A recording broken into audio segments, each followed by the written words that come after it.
So I'm Dmitri Gallow. I'm a philosopher.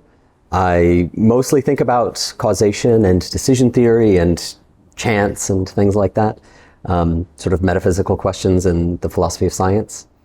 But for the last year, sort of starting in 2023, I was a visiting fellow at the Center for AI Safety, and I've been trying to get into thinking more about issues in AI safety, and in particular issues that intersect with questions in decision theory. What drew you into AI safety? What got you involved?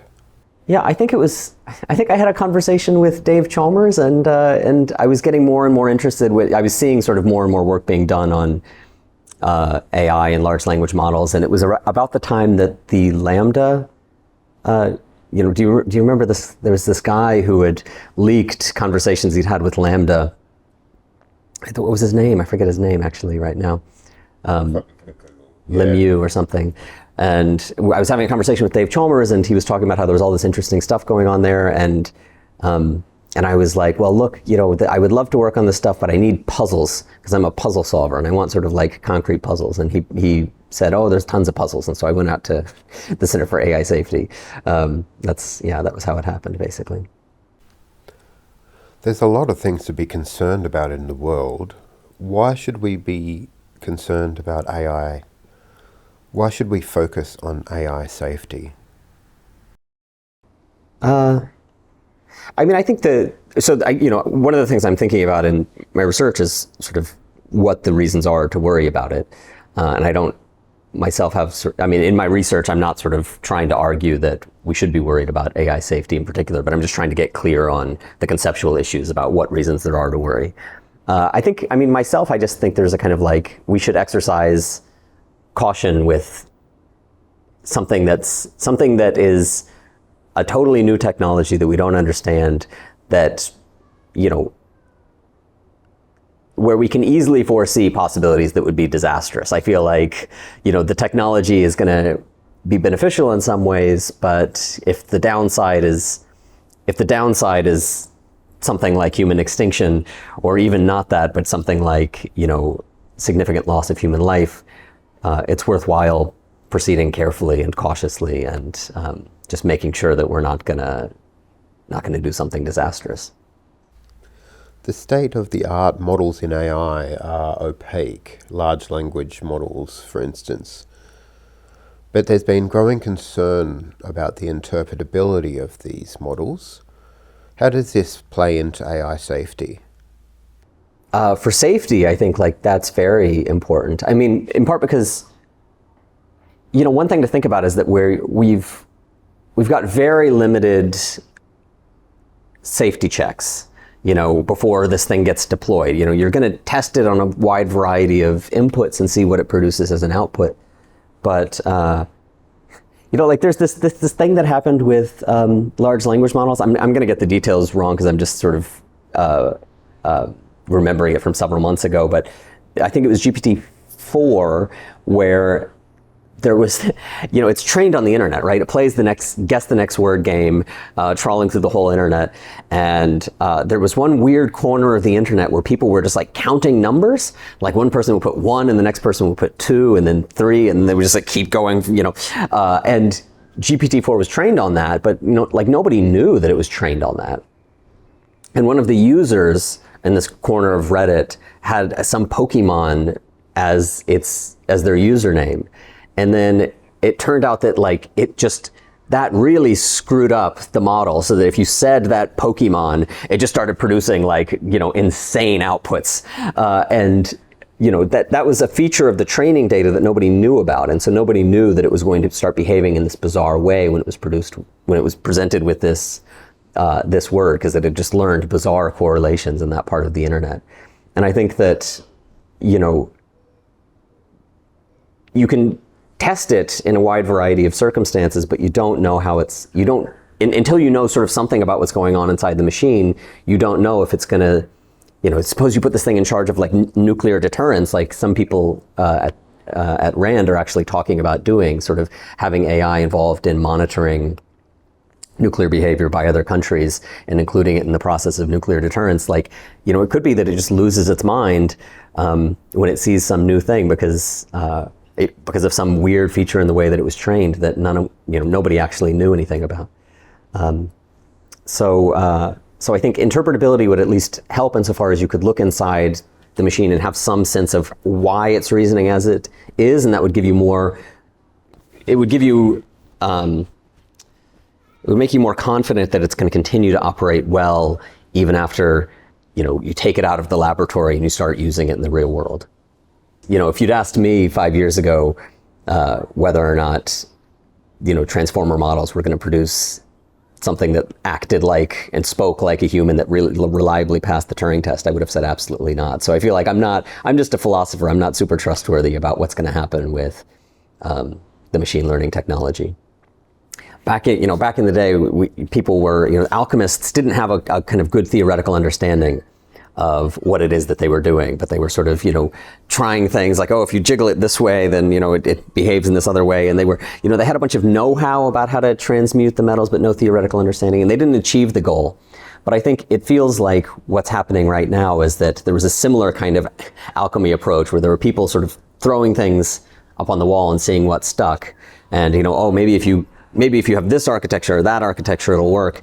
And unlike alchemy, they actually transmuted the metal into gold, and they actually created a mind. They created something that reliably passes the Turing test and is capable of engaging in intelligent reasoning. But it seems to me like we don't have a good theoretical understanding of why that happens. How might the principle of instrumental convergence impact the behaviour of AI systems? What safeguards might be implemented to manage potential risks associated with AI pursuing misaligned sub-goals?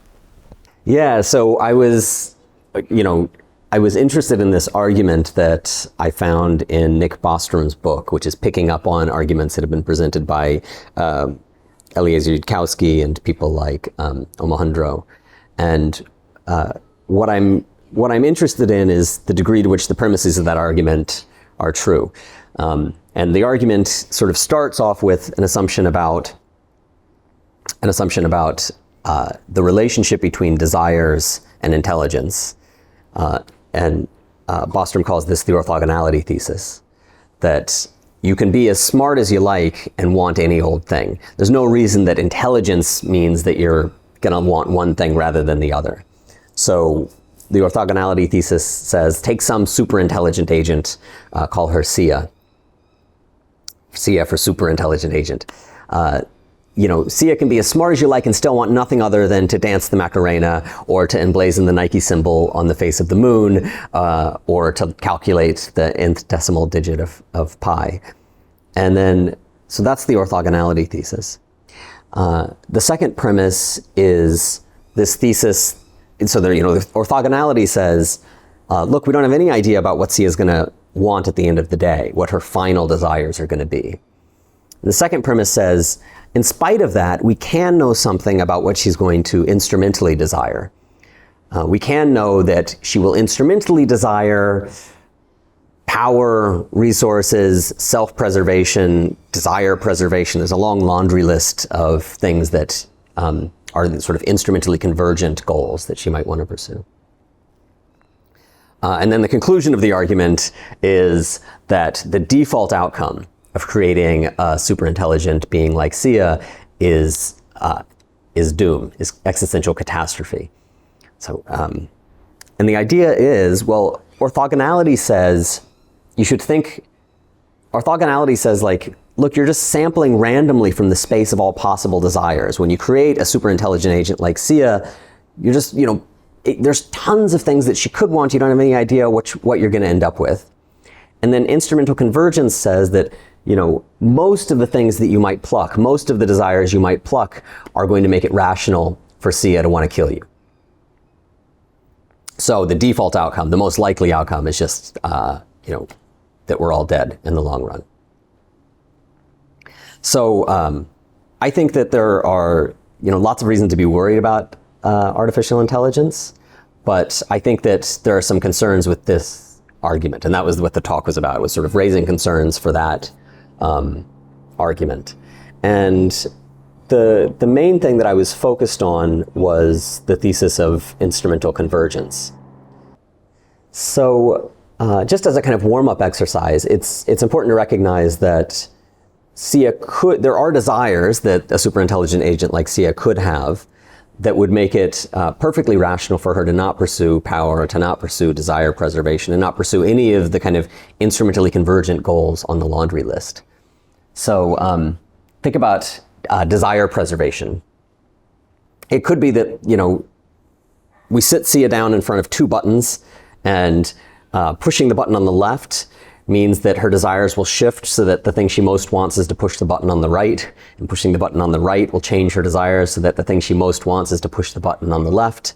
And then the instrumentally rational thing for her to do is going to be to change her desires, because all she wants to do is push the button on the left as many times as possible. And she knows if she does that, then after the desires change, she'll push the button on the right, she'll push the button on the left, push the button on the right.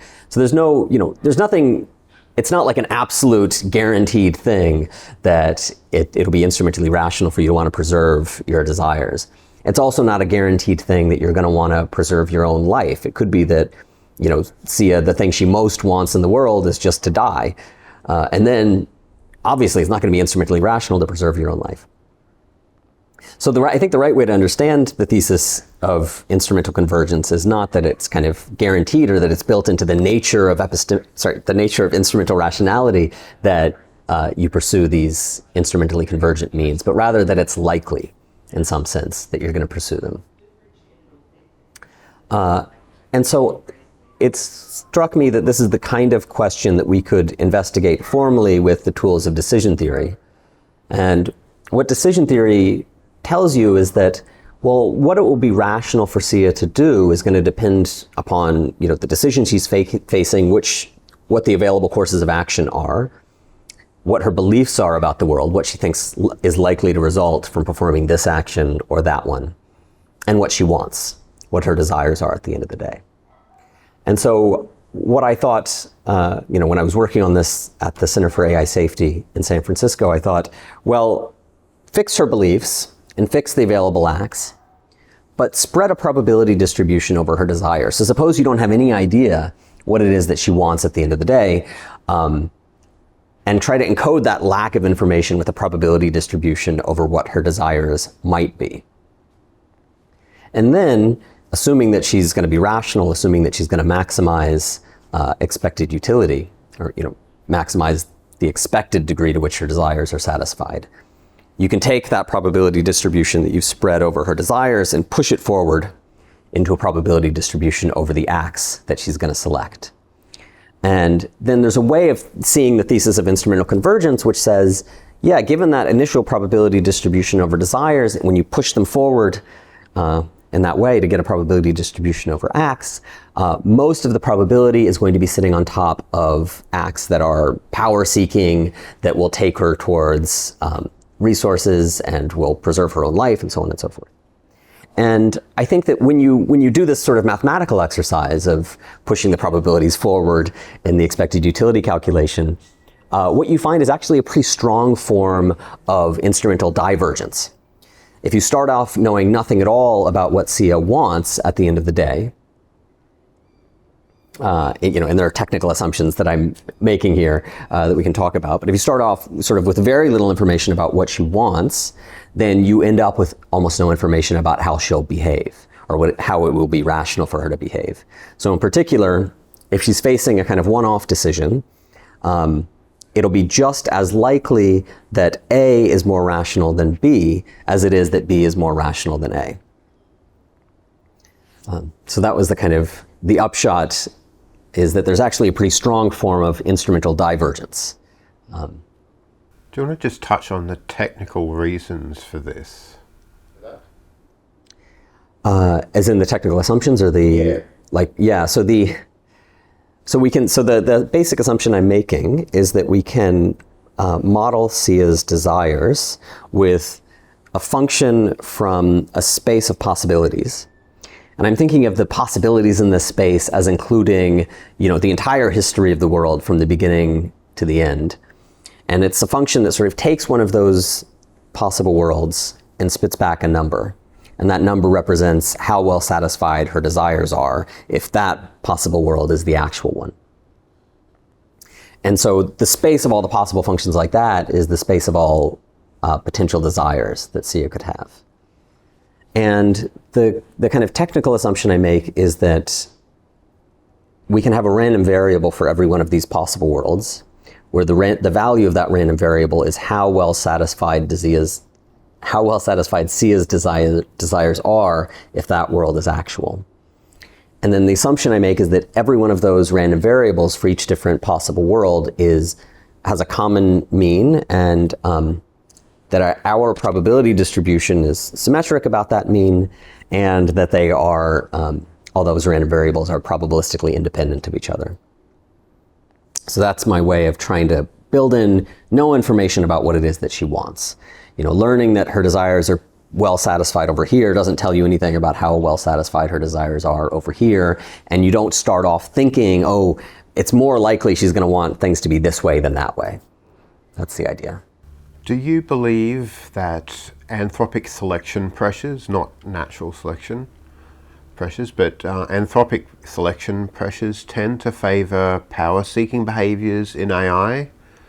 And under what conditions do you think this might not be true?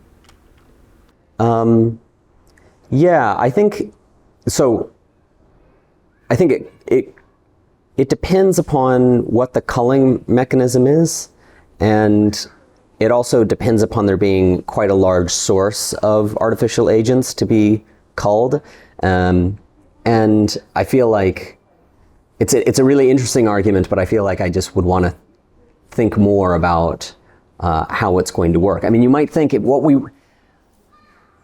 insofar as humans have control over what kinds of artificial agents are going to be out there, you might think, well, what the humans want are just docile little slaves. So, if we have something that starts seeking power, unless it's really good, unless it's really quickly going to get it, you might think, well, we're going to cull that artificial agent. And the agent who is really docile and not pursuing power and just wants to be subservient and just a kind of helpful assistant, those are the ones that are more likely to survive, and then those ones are not going to be the ones that are power seeking. So I think it's an interesting argument, but I think more needs to be said about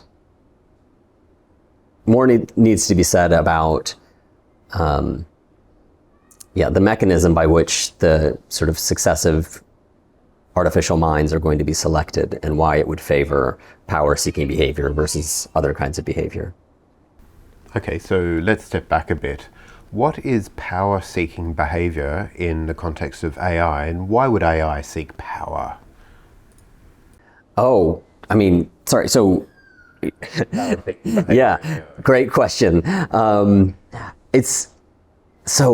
feel like there's lots of different ways of defining power, and in fact, you read this, the literature, and sometimes people will define it just in terms of like physical constants. Like watts or something like that. I was saying the way that I would want to think about it is ability to achieve certain ends, but then, it could be that I'm very powerful in some respects and very weak in other respects. I think that power is just going to be this really amorphous concept that it's very difficult to pin down or give an exact definition. The answer to the question is, I don't have a good definition of power to offer. There's lots of different definitions that are offered in sociology and in philosophy and in political science. And I think that for these arguments, when people are making sort of formal arguments that AIs are likely to pursue power, they give it stipulative definitions that may or may not match up with what we intuitively think of as powerful acts. So there's papers where people say things like, if you make a choice that has many, so you're facing this large decision tree, and if you make a choice here where there's lots more decision points downstream of it, then that's a power-seeking act, because you're choosing to do something which affords you more choices. In an intuitive sense, that's not exactly what power seeking is. I could choose to I could choose to go into a maze that has lots of turns, or I could choose to just walk this way.